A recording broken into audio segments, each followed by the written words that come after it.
Evening. Evening. Nice to see you, buddy. What's that? Say again? What do you mean I'm looking like Reed Richards from the Fantastic Four? Huh?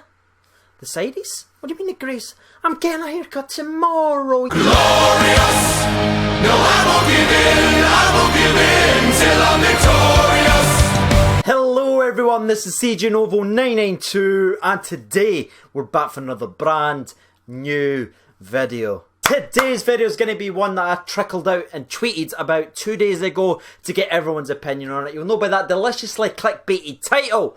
We're here to talk about Rangers' biggest problem and how to solve it. I asked myself this question, I asked the people on Twitter, and I'm going to be asking you watching this video to fix the biggest problem at Rangers Football Club as it stands on the field just now. And that is going to be the strike force. But before we do that, if you don't mind smashing a like button, I'd greatly appreciate that. It doesn't just help me, it helps the entire Novo Nation out. So if you continue watching videos each and every single day, smash the like button because it just helps other people find the videos. Your like could be the difference, so make sure you be doing that. And obviously if you're new to the channel, make sure to subscribe. We as a nation, as one, we're chasing 19,000 subscribers down, so let's get there, shall we? Today's video is actually going to be a little bit shorter one because we're not too many stories on it. Obviously, we're going to speak about the European game tomorrow. We're going to break that down for a prediction from me, Bazbowski, Paul at Seas, maybe even Sharpdev if he's able to do so. We're going to be taking care of that tomorrow, but today I'm looking at Rangers' problem. We've spoken about it on Twitter a lot. You see a lot of the community talking about this, so I thought it'd be a perfect time to drop the video. So let's get to it then, shall we? 3, 2, 1... Welcome back from the adverts, you know what I'm saying. Right, let's actually talk about it now. I didn't want it to just seem like a generic 5 or top 4 list, whatever you want to call it. What I decided to actually do with this video is I fired up on Twitter and I just says, let's talk about the strike force. Who do we need to sort of improve it? And to be honest with you, so many of the Novo Nation got involved, good interaction on Twitter, and I've tried to sieve through them, I've tried to read through them, I've tried to list them all out. It might be slightly wrong, but I think I've actually pretty much nailed it and got the 4 most requested names from the people on Twitter to sign and improve Rangers. So we're going to look at that list in just a couple of minutes time, but to give you my one, for those that's actually interested in that, my playstyle, I'm going to add sort of 2 different ones because there's a sort of dark horse one that I don't think many people would have thought about, but I think it could actually potentially work, so I'm going to speak about that. But I want to speak about my main striker. If I could bring in someone realistic, again, we're not going to go for these guys at 5 or 6 million because we just don't know what's going on. Obviously, a lot of money's been spent already. We've not really had any great income from the European games because we got knocked out early last year. So keeping it sort of realistic, I'm not going out there and buying a £6-7 million player. I know everyone wants Defoe. I know everyone wants Danny Ings. That's just not going to happen. I don't think so, anyway.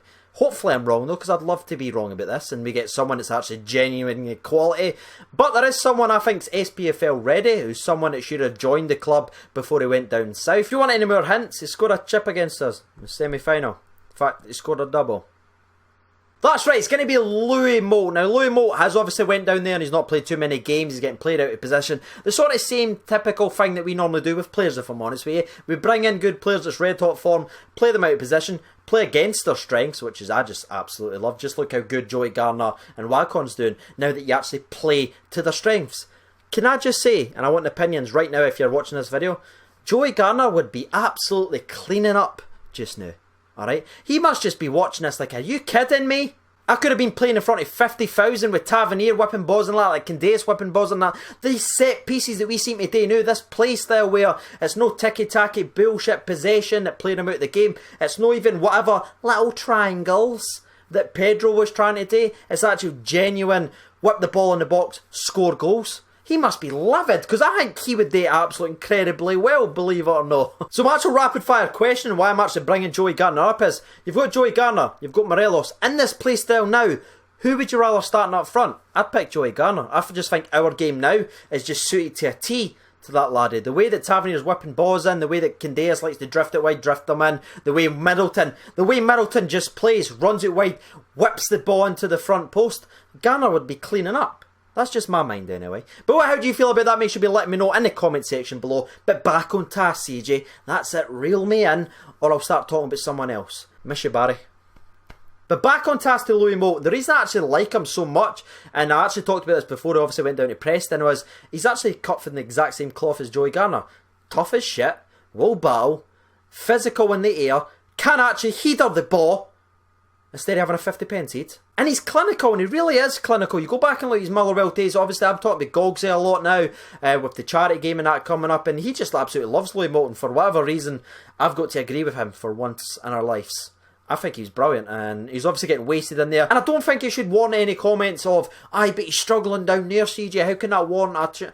Doesn't matter. Look what we do to players. Playing in the wrong playstyle is very, very underrated. It doesn't matter how good of a player you are. If you go to a team and they just do not sync up to your best abilities, they don't play to your strengths, you're going to flop wherever you've been. And yes, he has flopped at Preston, but that might bring his value down. And I think he'd score a lot of goals. I know it's not really a big name signing, but I think it's sensible. I think it'd be cheap. And again, it's not a risk because he knows the league. Playing on a better team than Motherwell that's going to create more opportunities just spells more goals, in my opinion. So that would be my number one. If you could tell me right now, CJ, here's some money, go and buy a reasonable price striker and bring him into the squad to play to the strengths, I'd go with Louis Moult. The second one is actually going to be a dark horse, and it's going to be kind of opposite of everything I basically just said, because that's why it's a dark horse.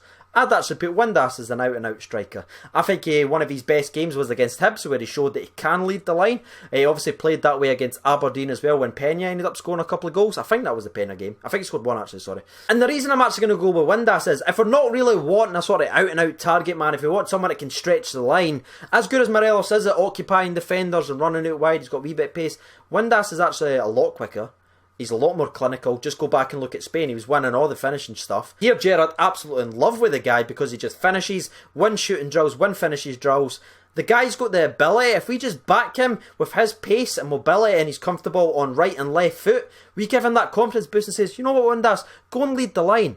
I think it could actually get the best of him. Obviously, he's about as bad at heading the ball as 50 pence he'd, and that's completely warranted. And I know everyone's going to say, you're going to play Windass up front, CJ. Why not just play Morelos? He's actually young as well, and he'll learn and he'll get better. I get that. Yes.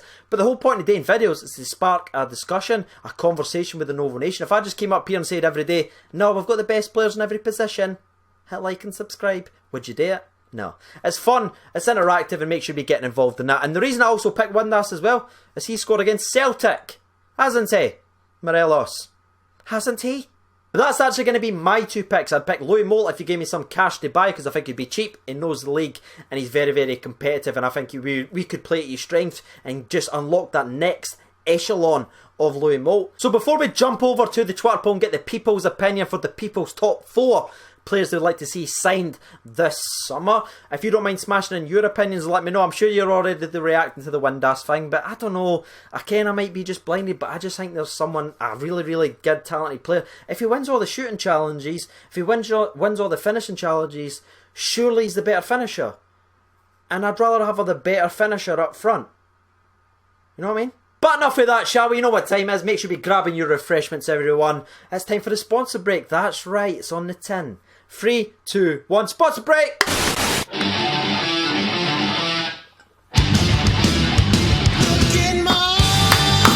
So here we go. The people on Twitter. This was the most requested names on Twitter in the last couple of days. So, I basically just said on the Twitter poll, just to keep us updated, I says, if it was up to you, which Rangers striker would you sign this transfer window? The 4 names picked. Again, this isn't me, it's picked these, alright? This is literally the most requested on Twitter. Solanke from Liverpool, obviously would probably be a loan, and I really, really hope that's how you pronounce his name. If not, I've offended everyone. Okay, Louis Moult, which I agreed with, thank you for that. Kyle Lafferty, and Will Griggs on fire. Remember that? Yeah. He's up there. So that was the 4 most requested. Now let's go. 760 votes, which is tremendous. Greg got 15%. Lafferty got 18% of the vote. Louis Moult, unfortunately, only got 24%. So it looks like I'm also in the minority for not only Windass being up front, but also Louis Moult. So I'm going to take a pound in this video. I can't wait. But the clearing away winner is obviously Solanke. Again, I hope that's his name. 43% of the vote, so let's see what people's got to say. Dylan Sharkey says, Solanke on loan and get Moult on a permanent. Wouldn't cost much for Moult and would be our attack sorted. Ian Drenner says, Moult knows the SPFL top tier and has scored against almost all of them. Why bring in a loanee when we can buy Moult? In bracket, should have bought Jason Cummins though. Right, Peter Ramsey says Moult, he knows the league and would ragdoll a few defenders up here and would score a lot of goals from us. I like that. Stuart Ward says Adam Armstrong or Louis Moult. Who's Adam Armstrong? Tell me in the comments, because I don't know why, but I'm blanking right now. Maybe the old age, boys. Wait, it's really bad in this one. I don't know. Kevin Wakeup says more realistic ones will be Lafferty and Moult. Both SPFL proven. Lafferty scored key goals for us before, and Moult has always found a way to score against us. Any of those two would be ideal. Jordan Smith says Solanke would be class, but Moult would be permanent. Cammy Mackay says Will Grigg or James Wilson from Manchester United. Gordon Wood says has to be Moult. Every game he scored against us from crosses. Can you imagine how many goals he would get from crosses from Tav, Candeas and Middleton? That's exactly what I said. So you're going to get a retweet, Gordon Woods. Retweet, because that's exactly what I said. Jamie Craig says, Moult, he's a proven goal scorer at Motherwell, and if he had been the one at the end of Tav's crosses, he would have had 5 or 6 assists. And the last one I'm actually going to read out comes from Declan Campbell says, Moult is the most realistic one. Ideally, Solanke on loan would tear it up, but other than him, they're not really inspired by the other choices. And that's going to be it. Twitter's had their say, the people on Twitter's had their say. I've obviously had my rambling pretty shit say. If you haven't already, make sure you be having your say in the comment section below. You already know what to do by now. I've been TJNova992. In the description there will be a link to a charity football game which I will be involved in. Again, it's going to be a great family day out, so make sure you be buying your tickets and get involved. Every single penny will be going to charity. SFA linesmen, SFA referees. It's top tier, boys. Thank you for watching, and bye bye.